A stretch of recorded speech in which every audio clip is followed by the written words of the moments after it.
გავრცელებული დაავადებების მოგვარების გზები, ბოლოდროინდელი აქტუალური სამედიცინო თემები, დარგის პროფესიონალების და ექსპერტების პრაქტიკული რჩევები. ეთერშია გადაცემა თეთრი ხალათი. მოგესალმებით, დღეს პარასკევია, საღამოს 6 საათი და რადიო აფხაზეთის ხმის ეთერშია გადაცემა თეთრი ხალათი. მე კი მისი წამყვანი მარიამ ჯოჯო ვარ. ჩვენი დღევანდელი სასაუბრო თემა იქნება კბილების მხატვრული რესტავრაცია და ამ თემაზე სასაუბროთ ჩვენი სტუმარია, ეუდენტის თერაპევტ, პაროდონტოლოგი, ქალბატონი სოფიო აბაიშვილი. მოგესალმებით, ქალბატონო სოფიო. მოგესალმებით, მარიამ, მადლობა მოწვევისთვის. მადლობა თქვენ მობრძანებისთვის. მოდით, ქალბატონო სოფიო, დავიწყოთ საუბარი იმით ზოგადად თუ როდის კეთდება კბილების მხატვრული რესტავრაცია. ფრონტალური კბილების მხატვრული რესტავრაცია სხვადასხვა მიზნით შესაძლებელია რომ ჩავატაროთ, როგორც კბილის მოტეხილობის ან კარიესის შედეგად, კბილის დიდი ქსოვილი, როდესაც არის დაკარგული, ან ენდოდონტიური მკურნალობის დროს, როდესაც კბილს აქვს ფერის შეცვლილი. ასევე ხშირად არის რომ პაციენტები მოგმართავენ ესთეტიური დისკომფორტებით, როდესაც უნდათ რომ შეიცვალოს კბილის ფორმა, ფერი ან ზომა. თუ აქვს ამ პროცედურას გარკვეული ასაკობრივი შეზღუდვა? ასაკობრივი შეზღუდვა ისე არ აქვს, როგორც გითხარით, სხვადასხვა პრობლემის აღმოსაფხვრელად ვიყენებთ და ამიტომ ასაკი შეზღუდული არ არის. და მხატვრული რესტავრაცია მხოლოდ ერთ კბილზე კეთდება თუ შესაძლებელია რამდენიმე კბილზე?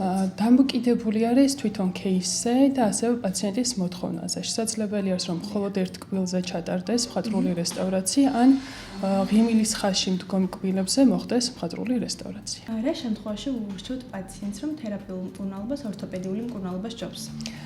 ორთოპედიულ მკურნალობას პაციენტს უკვე ვურჩევთ იმ შემთხვევაში, თუ კბილის ქსოვილი, ჯამრთელი კბილის ქსოვილი მცირედი არის და დიდი რაოდენობით კომპოზიტური საბჯენი მასალის გამოყენება გვიწევს, რაც ზრდის უკვე ალბათობას იმის, რომ კბილი შეიძლება მოტყდეს. ამიტომ სასურველი არის, რომ უკვე გადავამისამართოთ ორთოპედთან და პაციენტმა ორთოპედიული გვირგვინებით ისარგებლოს.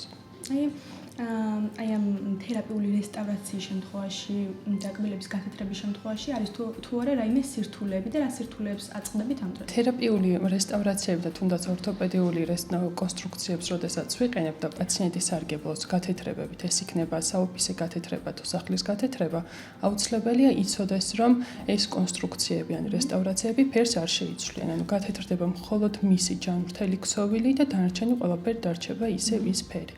ამიტომ აუცილებელია თუ პაციენტი გადაწყვეტს რომ ჩაიტაროს მხატვრული რესტავრაცია ან გვირგვინებით მოახდინოს მის ღიმილის ცვლილება, სასურველი არის რომ საოფისე გათეთრებიდან 2 კვირაში დაიგეგმოს უკვე ეს манипуляციები. აი ქალბატონო სოფიო, განსაკუთრებულ ასე ვთქვათ მოვლას თუ საჭიროებს აი ამ პროცედურის მერე, თუ არის ვთქვათ განსაკუთრებული სპეციფიკური მოვლის მეთოდები აი ამ პროცედურის შემდეგ?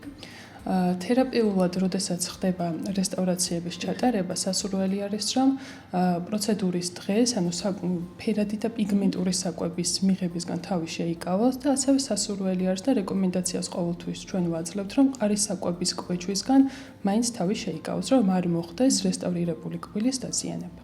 და დაახლოებით რამდენ ხანს წლებს ეს მხატვრული რესტავრაცია? ეს ყველაფერი დამოკიდებული არის, ანუ ინდივიდუალურია, დამოკიდებული არის როგორც პაციენტი როგორ უვლის და ასევე თერაპევტის მიერ რომელი კომპოზიტური საბჯენი მასალა არის გამოყენებული.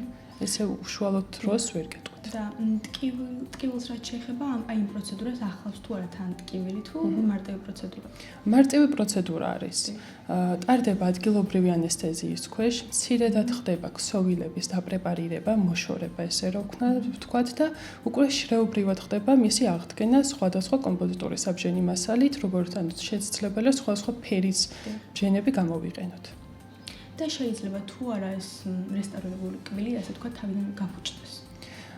გაფუჭება ცოტა ესეთი ნათქვამი, უფრო შესაძლებელი არის, რომ აი კბეჩვის დროს, ან რაიმე მავნეჩვევის დროს თუ დაზიანდა, ან ატყდეს მცირად ამბზარები გაიჩინოს, მსგავსი შემთხვევები არის და მისი მკურნალობაც შესაბამისად მარტივი არის, ისევ თერაპევტი მოახდენს ამ ყველაფრის მართვას და მოახდენს ამ ყველაფრის გამოსწორებას. დიახ, და ქალბატონო სოფო, არის თუ არა რაიმე ისეთი მიზეზი, რის გამოც არ შეიძლება ამ პროცედურის ჩატარება, თუ ყველა ადამიანისთვის შეიძლება? ნებისმიერ ასაკის ადამიანის შეგვიძლია გამოვიყენოთ ეს პროცედურა. და ქალბატონო სოფიო, როგორ შეიძლება, ასე ვთქვათ, რაც შეიძლება დიდ ხანს შევინარჩუნოთ ლამაზი შედეგი? ლამაზი ღიმილის შესანარჩუნებლად საჭირო არც რეგულარულად თერაპევტთან სიარული, იმ რეკომენდაციების შესრულება, რაც მისგან არის მითითებული და რა თქმა უნდა აუცილებელი არის, რომ ჩატარდეს პროფესიონალური ჰიგიენური წმენდა. და ასე ვთქვათ, შეჯამების სახით რა რეკომენდაციებს და რჩევებს მისცემდით ჩვენს მსმენელს? რჩევებს მივცემდი იმას, რომ არ დღესდღეობით რაღაც მოდაში არის, რომ ყველას ერთნაირი ფორმის და ფერის კბილები აქვს და ჩემი მხრიდან სასურველი იქნებოდა, რომ რაც შეიძლება ბუნებრივად შეცვალონ ის ყველაფერი, რაც უნდა რომ შეცვალონ თავიანთ ვიზუალში. დიდი მადლობა, ბატონო სოფია, თქვენ ამ თემაზე საუბრისთვის და მოგზაურობისთვის. მადლობა მარია. ამით ჩვენი გადაცემა დასრულებულია. შევხვდებით შემდეგ პარასკევს საღამოს 6 საათზე. გავრცელებული დაავადებების მოგვარების გზები, ბოლოდროინდელი აქტუალური სამედიცინო თემები, დარგის პროფესიონალების და ექსპერტების პრაქტიკული რჩევები. ეთერშია გადაცემა თეთრი ხალათი.